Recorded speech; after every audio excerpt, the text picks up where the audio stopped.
Buenos días a todos. Bueno, para quienes no me conocen, soy el doctor Pablo Daniel Beltri, abogado instructor en la Dirección de Sumarios del municipio de General Pueyrredón y diplomado en Derecho Administrativo Disciplinario.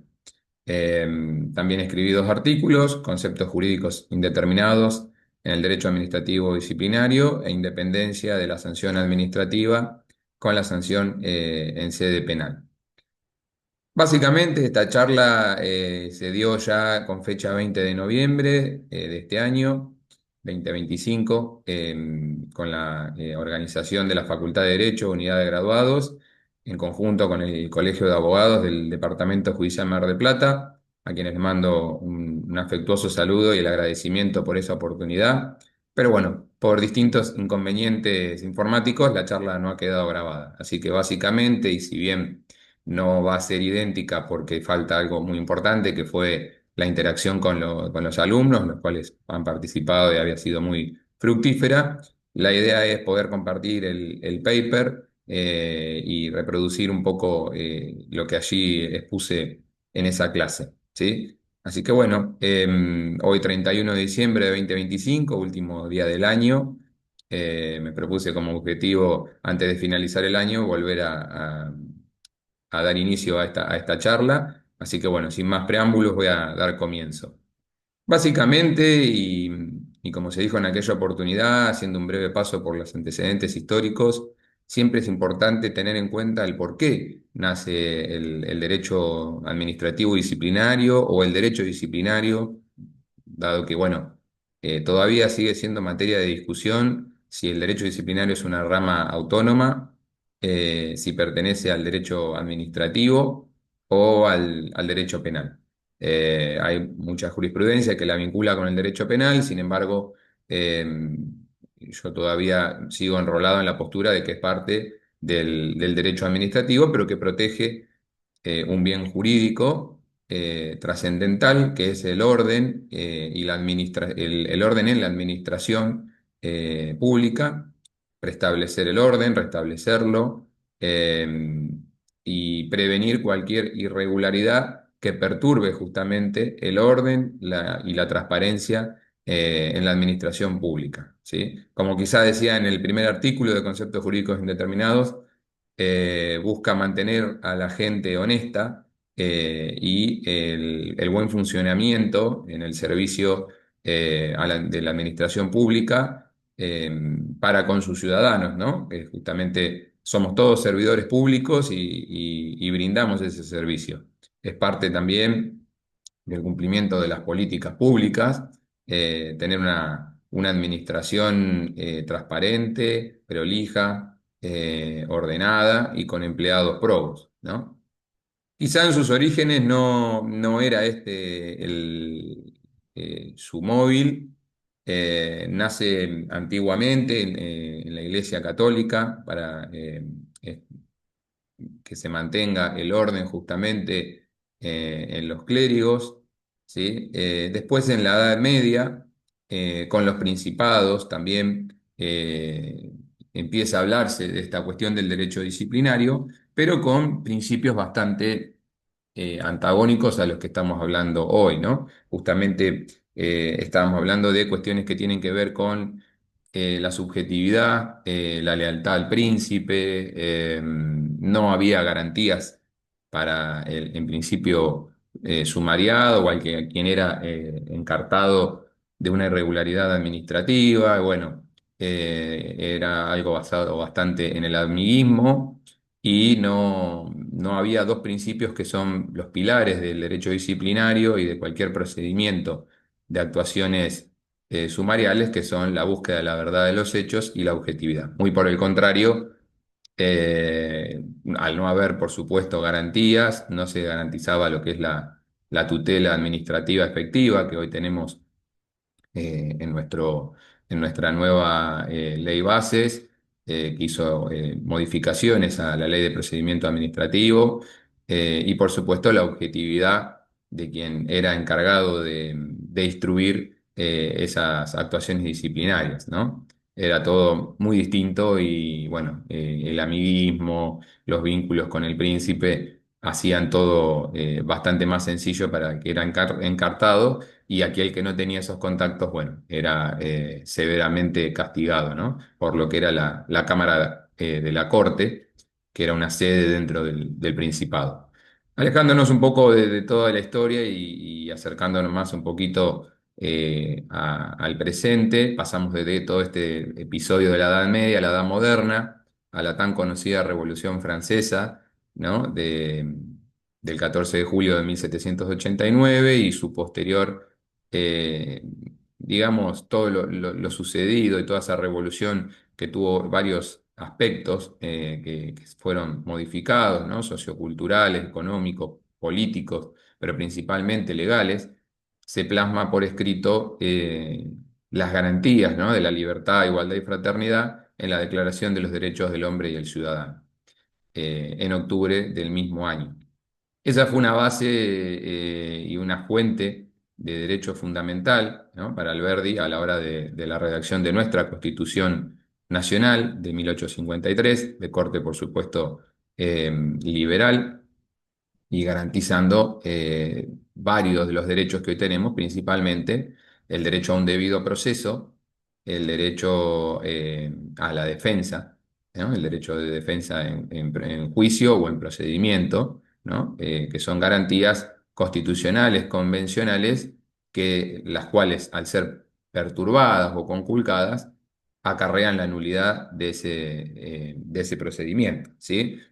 También, por supuesto, cuestiones elementales que antes no estaban, como por supuesto la legalidad, ¿no? Nadie puede ser juzgado sin una ley anterior al hecho que se investiga en el procedimiento. Eh, Acá ya se empieza a hablar de otra cuestión, por supuesto, también, ¿no? Del Estado de Derecho, ¿sí? Y el derecho disciplinario, y ya adentrándonos en el tema que nos ocupa, es una potestad inherente que tiene el Estado, como dice la Filmina, que por supuesto, como decía primeramente, su objetivo es el buen funcionamiento de la administración, el mantener o el restablecer el orden de la administración pública, ¿no? Ese es un poco su objetivo. Eh, ¿Cómo nace y cómo se plasma el derecho disciplinario?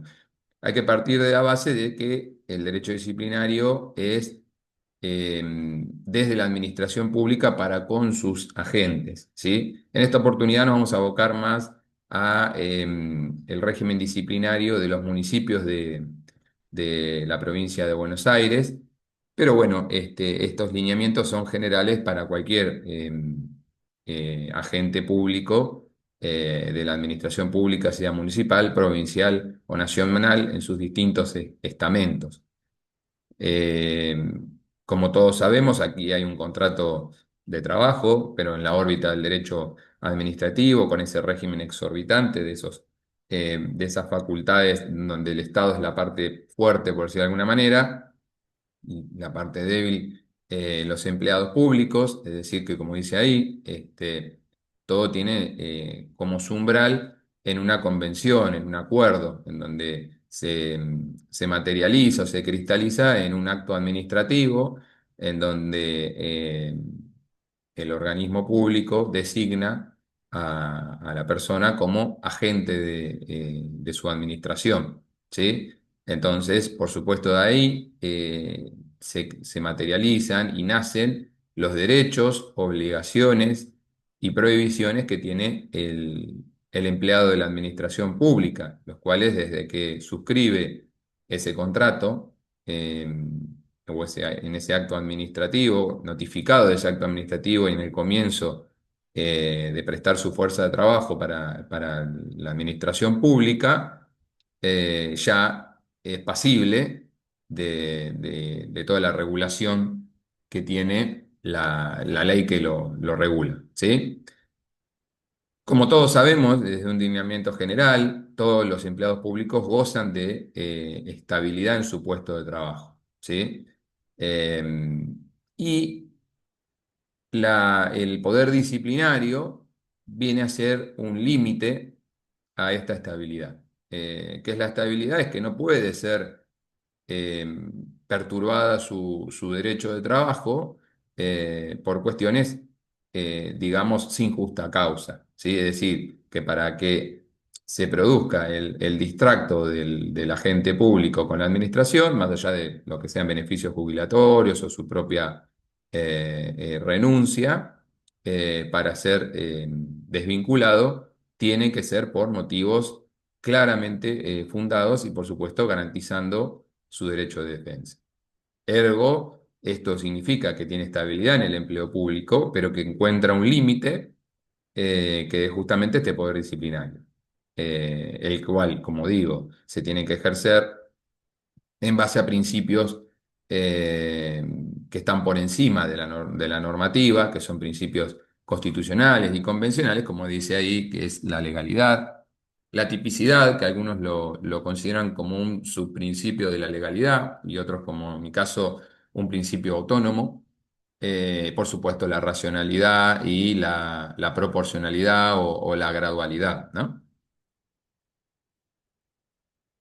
Bueno, esto un poquito ya lo veníamos diciendo, el tema de los objetivos y cómo se preserva o se restablece el buen orden de la administración. Bueno, cada vez que es puesto en conocimiento el Estado de hechos que son presuntamente irregulares o lo que se consideran faltas administrativas, eh, el área correspondiente tiene que promover la orden de un proceso sumarial o de investigación, y quien es designado instructor sumariante tiene que investigar esos hechos que son presuntamente irregulares y identificar o individualizar a los presuntos responsables, eh, proponiendo en tal caso una sanción para estas personas, en el caso de corresponder y en el final del procedimiento, y tiene dos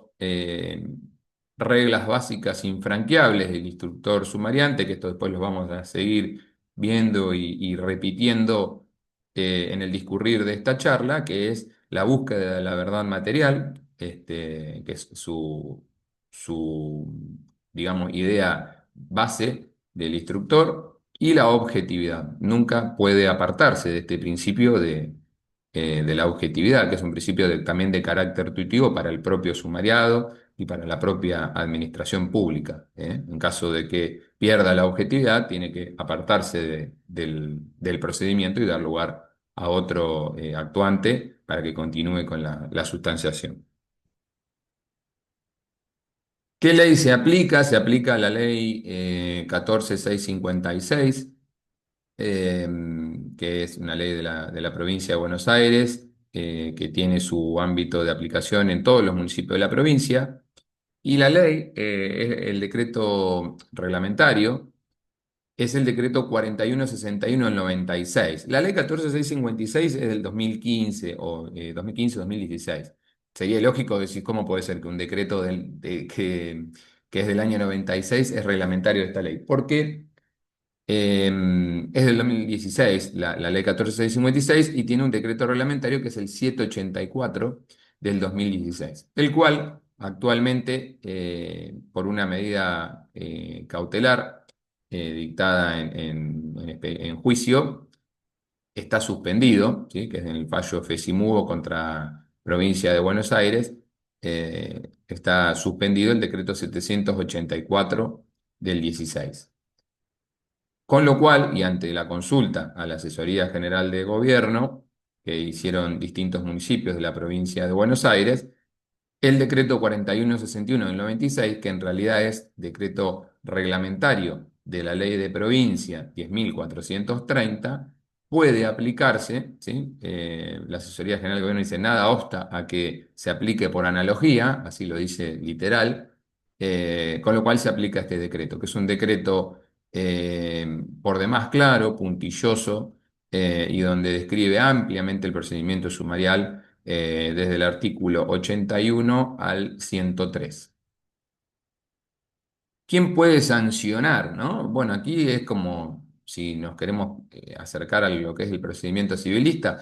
¿Quién puede sancionar? La administración pública, la autoridad competente de esa administración pública. ¿A través de quién? A través, por supuesto, de sus de sus designados para estas funciones, ¿no? Que puede ser el personal político y el personal jerárquico. Secretario, subsecretario, y el personal jerárquico, director, jefe de departamento y jefe de división. Este personal jerárquico puede aplicar sanciones de hasta 10 días, ¿sí? Hasta 10 días de suspensión sin goce de haberes al quien se encuentre como responsable de una irregularidad administrativa.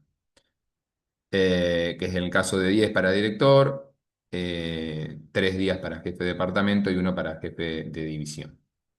Si se prevé una sanción mayor o si la complejidad del asunto lo requiere, quizás se ve superado el jefe con este asunto, puede solicitar que se instruya un sumario administrativo. Entonces, lo que se dicta es un acto de orden, un acto administrativo, ¿no? De orden de inicio de sumario administrativo.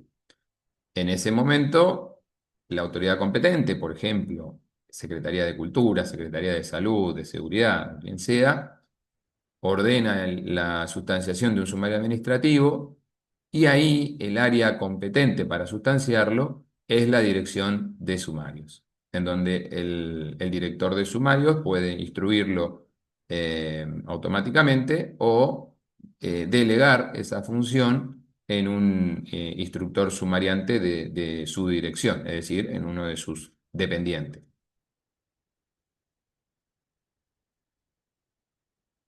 En el caso de que no se requiera la instrucción de un sumario administrativo, tenemos el primero de los procedimientos, que bueno, esto después lo vamos a estar viendo, que este es el de sanción directa, ¿sí?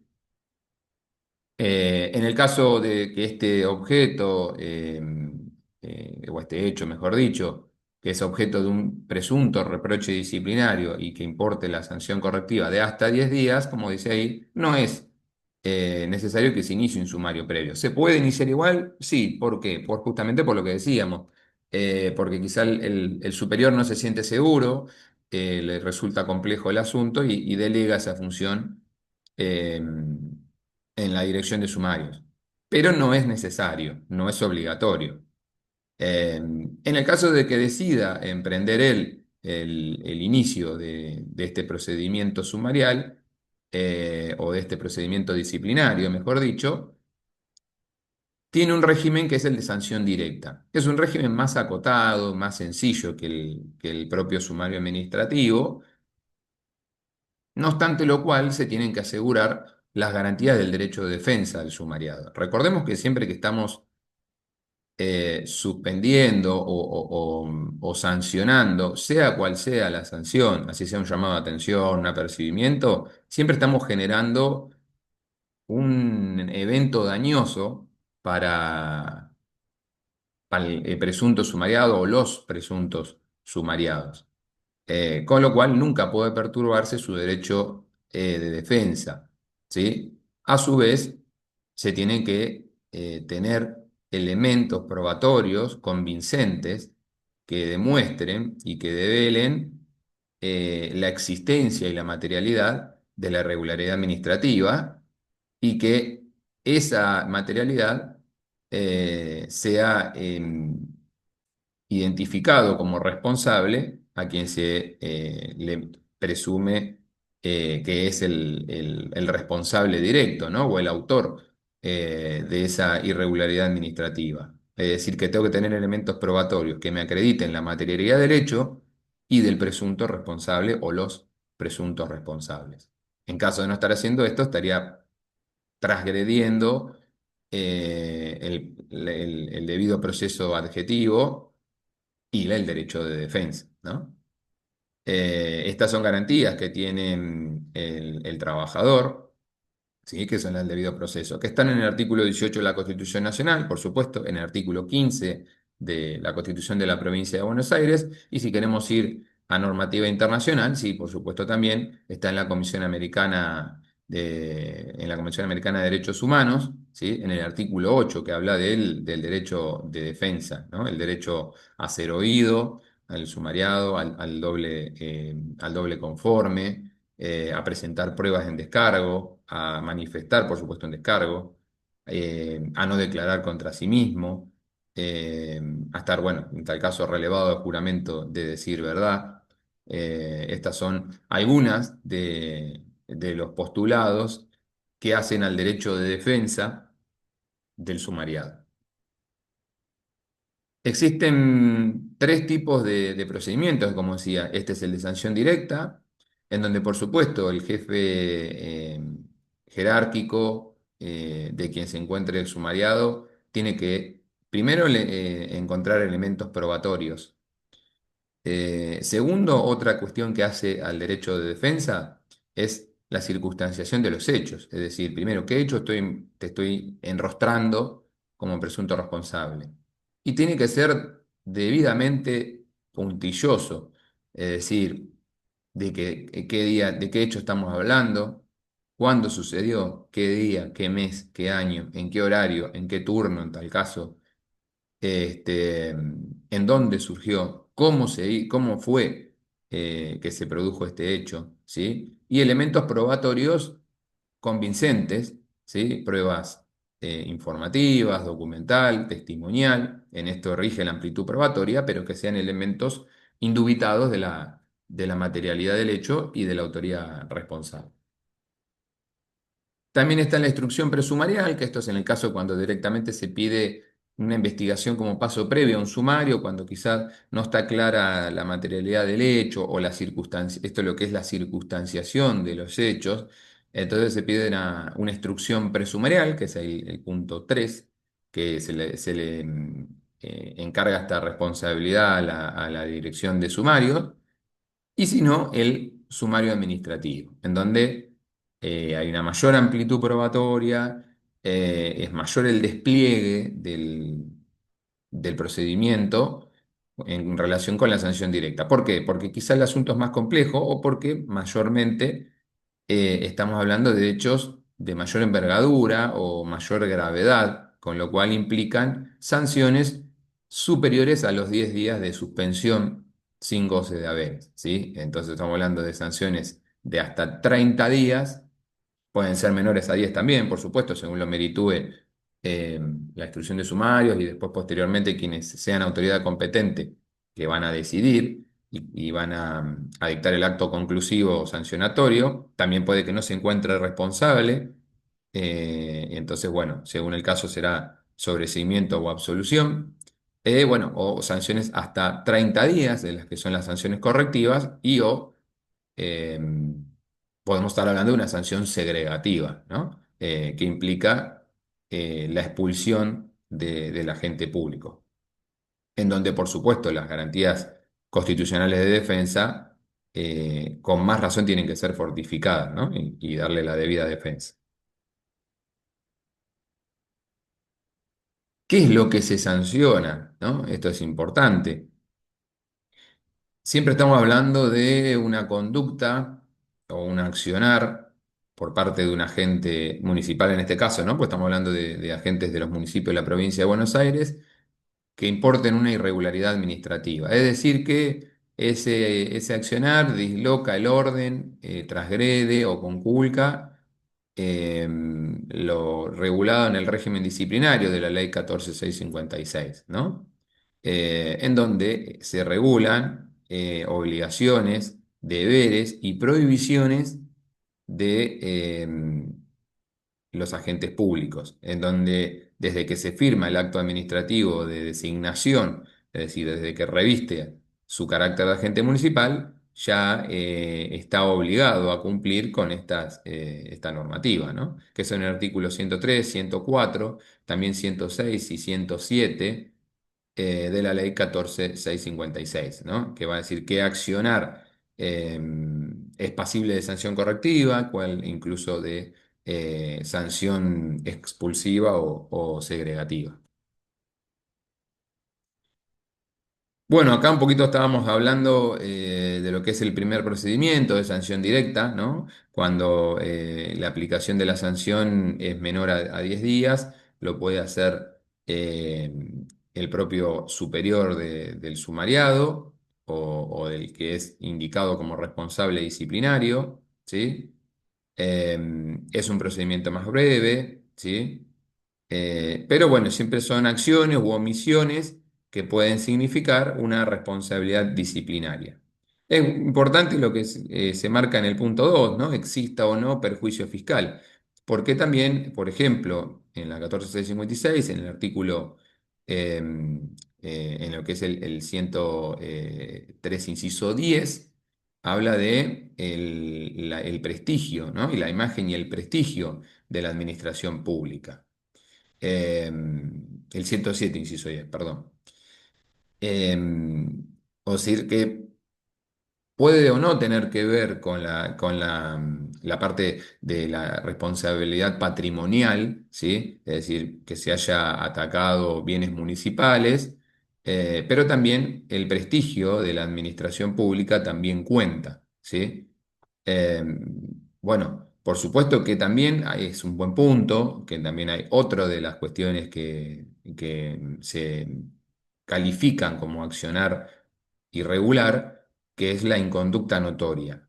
La inconducta notoria también afecta el prestigio de la administración pública, la probidad administrativa, y es de un accionar que se dé dentro del lugar de trabajo, del horario de trabajo o fuera del mismo. Esto es polémico, es materia de muchas discusiones entre los doctrinarios y quienes ejercemos la labor diaria de la instrucción, en donde qué se configura como conducta notoria. ¿Por qué? Porque es, como yo describí en mi primer artículo, es un concepto jurídico indeterminado. ¿Qué es inconducta notoria? Eh, Esto tiene que ver con el principio de la tipicidad y es una tipicidad abierta o atenuada, que no se hizo por una cuestión perezosa del legislador, sino que se hizo justamente para que el instructor sumariante evalúe caso por caso y considere que es inconducta notoria. ¿A qué se emparenta más? A delitos dolosos, es decir, que aquellos delitos dolosos con un proceso penal en trámite afectan el prestigio y la probidad de empleado público y naturalmente sí. Y después otras cuestiones van a ser puestas de análisis en el caso en concreto. Por supuesto que también aquí hay que hacer un análisis holístico y contextual de quién es el agente público. No es lo mismo un administrativo o un profesional o un técnico de la administración pública municipal o provincial que, por supuesto, un miembro de las Fuerzas Armadas o de la Gendarmería, en donde las responsabilidades son otras. Su carácter de agente público lleva inmerso otras obligaciones y prohibiciones. Lo que es las fuerzas de seguridad también, son agentes 24/7 y su probidad es mucho más exigente que la de un administrativo. También es cuestión de tener en cuenta el contexto en los tiempos de hoy, a quizás de 30, 40 años atrás, en donde probablemente era más riguroso, incluso en los regímenes de lo que es servicio penitenciario, régimen policial, que bueno, yo lo he estudiado en la diplomatura, a la actualidad, ¿no? En donde la sociedad va evolucionando, va revolucionando y hay cambios y la normativa también se va adaptando. De aquí la importancia de la tipicidad abierta o atenuada, porque los tiempos van cambiando y esta tipicidad abierta hace que sea más versátil y más fácil ver lo que es inconducta notoria ahora que hace 30 años y para un administrativo o para un profesional, para una persona que tiene poca antigüedad o mucha antigüedad, para un administrativo que tiene 2 años de antigüedad o para un jefe de departamento que tiene 30 años de servicio en la municipalidad. Naturalmente las responsabilidades van a ser distintas. Y el análisis contextual es distinto. Todo se pone sobre la mesa a la hora de estudiar, ¿no? Puesto a escrutinio el hecho objeto de instrucción sumarial. Bien, las etapas del procedimiento, tenemos etapas claramente diferenciales.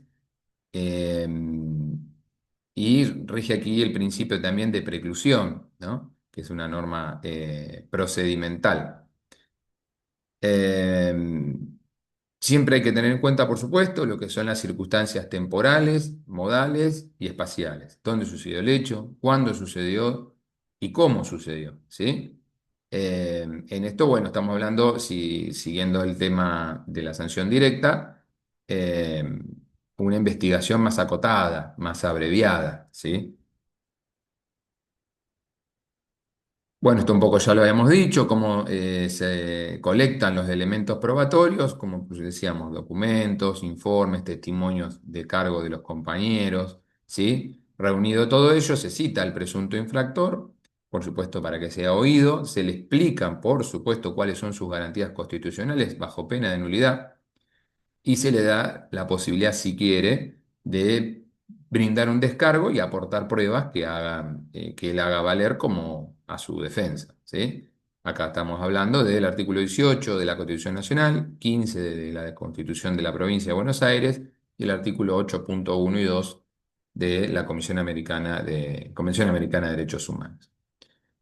Bueno, efectuado el descargo, posibilidad también de que dé sus alegatos sobre la prueba, se dictará el acto administrativo sancionatorio o no, ¿sí? Que sea que lo deslinde de las responsabilidades administrativas endilgadas o un acto administrativo sancionatorio de hasta 10 días de suspensión. También pueden ser sanciones que afecten a su legajo, un apercibimiento, una amonestación, un llamado de atención, ¿sí?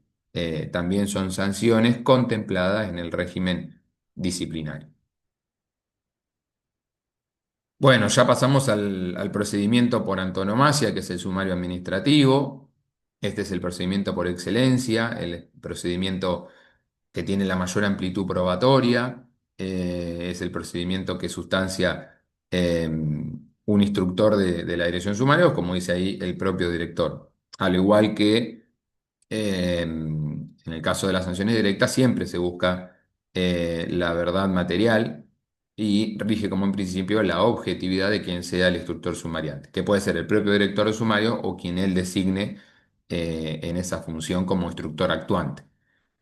Lo que se busca hacer, por supuesto, es una reconstrucción histórica del hecho para poder ver la mecánica del mismo y en eso tiene que ser una circunstanciación precisa, temporal, espacial y modal de cómo sucedieron los hechos. Es decir, qué día fue, en qué turno, en dónde, si fue en su lugar de trabajo o fuera de su lugar de trabajo, si fue dentro de su lugar de trabajo, en dónde precisamente eh, cómo se dio ese accionar, esa conducta comitiva u omitiva, ¿no? Recordemos que también la negligencia también es materia de sanción, porque la omisión también es el incumplimiento de obligaciones del agente público, ¿no? Entonces, toda la reproducción de la mecánica del hecho, la reconstrucción histórica, tiene que darse paso a paso.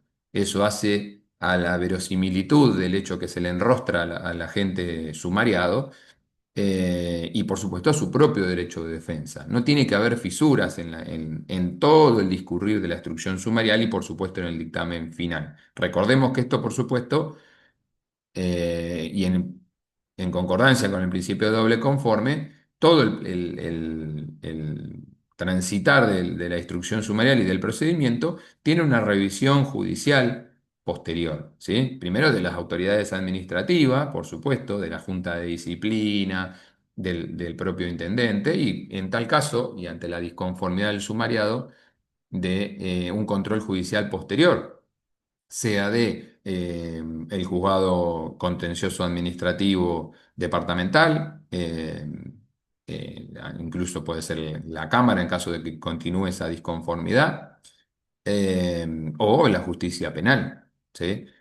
También hay responsabilidad del instructor, por supuesto, patrimoniales, porque en caso de perderse en juicio hay costas que pagar y el Tribunal de Cuentas observa estas cuestiones, en el Honorable Tribunal de Cuentas de la provincia de Buenos Aires, y en sede penal incluso, si es grosero los errores de la instrucción, por incumplimiento de los deberes de funcionario público. Como se decía, la orden de sumario la efectúa la autoridad competente, se sustancia en la dirección de sumarios y tiene dos etapas claramente delimitadas. Eh, la etapa de cargo es el inicio, el director de sumarios designa a un instructor o se autodesigna, le da apertura al sumario, empieza a colectar elementos probatorios de acuerdo al hecho. Eh, Estas pruebas son las necesarias que le den verosimilitud al hecho y bueno, reunidas y encontrando indicios vehementes y verosímiles de la responsabilidad disciplinaria del sumariado, se lo cita a que preste declaración indagatoria. En toda esta etapa rige el secreto sumarial, ¿sí? En caso de que haya un denunciante, se le va a informar en qué etapa está el procedimiento, pero no se le van a dar detalles del mismo, preservando justamente el derecho de defensa. Por eso el secreto de sumario y preservando al propio sumario de que no haya medidas de entorpecimiento en la producción de las pruebas, justamente. Cuando finaliza esta etapa de cargo y con posterioridad a la declaración indagatoria, puede seguir la etapa de cargo después de la declaración indagatoria reunirse de nuevas pruebas, incluso en caso de que enuncie elementos probatorios o testigos que sean nombrados por el propio indagado, eh, se pueden evacuar esas citas, hace al derecho de defensa y a una debida instrucción. Finalizado todo eso, si no se encuentran elementos o si la declaración indagatoria rebate todo lo dicho y todo lo colectado, se dicta un dictamen final de sobreseimiento y se eleva a la Junta de Disciplina. Por el caso contrario, en el caso de que se siga sosteniendo la hipótesis acusatoria, se dicta una providencia de imputación que se le notifica al sumariado, quien tiene el plazo de 10 días.